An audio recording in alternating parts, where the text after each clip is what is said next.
यह एक लहसुन है जिसकी कीमत $1 अरब है। अगर आप इसे खा लें तो आप एक मस्कुलर हंक में बदल सकते हैं। यह अंतरिक्ष से एक उल्कापिंड द्वारा लाया गया था और दुनिया में इस तरह का केवल एक ही है। हालांकि इस सामग्री को सफलतापूर्वक पकाना बेहद मुश्किल है, क्योंकि यह लहसुन वर्षों से धरती और आकाश का सार सोखता आ रहा है। इसकी प्रभावशीलता के साथ इसका छिलका भी कठोर हो गया है। अगर इसे सही तरीके से नहीं संभाला गया तो यह बर्बाद हो जाएगा। क्या आप जानते हैं कि इसे सही तरीके से कैसे पकाया जाए? इसे बनाने की जिम्मेदारी कोमात्सु पर आ गई। उसने पूरी ताकत लगाई लेकिन लहसुन का छिलका नहीं उतार सका। लेव ने कोमात्सु की कोशिशों का मजाक उड़ाया और सोचा कि वह यह लहसुन कभी सफलतापूर्वक नहीं पका पाएगा। हालांकि अगले ही पल कोमात्सु के दिमाग में लहसुन का छिलका उतारने का एक आइडिया आया। उसने उसे तेज तापमान पर भून लिया, फिर एक छोटे चाकू से काटा और धीरे धीरे रेखाओं के साथ खुरचते हुए छिलका आसानी से उतर गया। लेकिन तुरंत ही एक नई मुश्किल सामने आ गई। लहसुन की दूसरी परत हीरे जैसी सख्त थी और यहाँ तक कि ड्रैगन किंग ड्यूस के दांतों से बनी दिव्य रसोई की छुरी भी उसे बिल्कुल नहीं काट सकी। लेव यह देखकर बहुत खुश हुआ, लेकिन अगले ही पल कोमात्सु ने फिर से समस्या का हल ढूंढ लिया।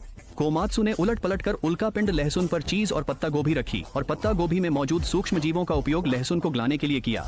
इस तरह नरम हुए लहसुन को कोमात्सु ने आसानी से काट लिया। ठीक उसी समय लेव पर लगी रोक का असर खत्म हो गया। जब कोमात्सु लहसुन को संभालने में पूरी तरह मग्न था, लेव अचानक उसके पीछे आ गया और कोमात्सु के हाथ से रसोई की छुरी छीन ली। कोमात्सु तो लगभग डर के मारे मर ही गया था, लेकिन नतीजा बिल्कुल अप्रत्याशित था। असल में लेव कोमात्सु का मार्गदर्शन करना चाहता था। कोमात्सु को पूरी लगन से खाना बनाते हुए देखकर लेव को अपना पुराना समय याद आ गया। लेव ने कोमात्सु को बहुत ध्यान से सिखाया और दोनों ने मिलकर जल्दी ही उल्कापिंड लहसुन को संभाल लिया। उसने लहसुन को मेज पर रख दिया। जब ढक्कन खोला गया तो लहसुन का गूदा रूबी की तरह लाल नजर आया। अचानक एक सुनहरी बूंद गिर पड़ी।